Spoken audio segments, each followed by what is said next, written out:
High বন্ধুরা, hello, নমস্কার। তোমরা সবাই কেমন আছো? আশা করি সবাই তোমরা ভালো আছো। আমরা খুব ভালো আছি। আজ আমরা আছি মালকানগিরি ডিস্ট্রিক্টে মহাপ্রভু মেলার উৎসব থেকে অনেক কিছু দেখার জন্য আছি। দেখুন, আমি একটা করে দেখাবো, সবাইকে কত রকমের খেলার জিনিস ধারণার বাইরে, বলা যায় না এত জিনিস আছে। সবই মেয়েদের জিনিস, সবই মেয়েদের। মৃদুল, তুই বাড়ি গেলে কথা কইস না। এর থেকে জেড পর্যন্ত জিনিস পাওয়া যায় এখানে। 3 বছর পরে একবার এই মেলাটা হয়।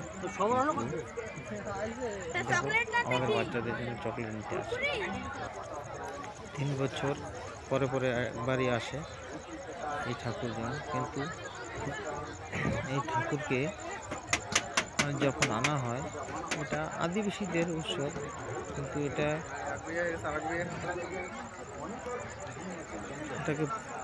মানে এটা জাগ্রত ঠাকুর বলা হয়। কিন্তু আদিবাসীদের মধ্যে জাগ্রত ঠাকুর, কিন্তু আদিবাসীদের এনাদের আবার ছাগল মুরগি বলি দিতে হয় এই মেলাটা। দারুণ উৎসবের মেলা, দেখতেও খুব ভালো লাগে। সব মানে 2-3 জায়গা হয়, কিন্তু এইখানটায় একটা 8 থেকে 10 দিন এই মেলাটা থাকে। ঠাকুর চলে যায় কিন্তু মেলাটাই থাকে।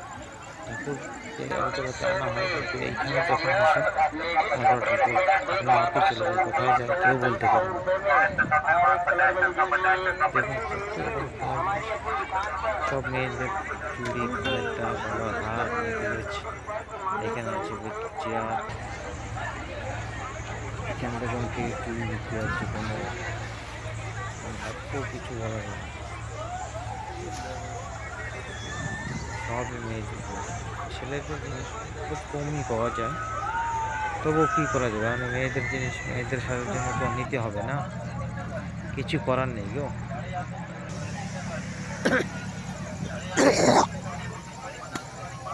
ভাবলে ঠান্ডা লেগেছে, চল তো ঘরে যাই, অনেক রাত হয়েছে।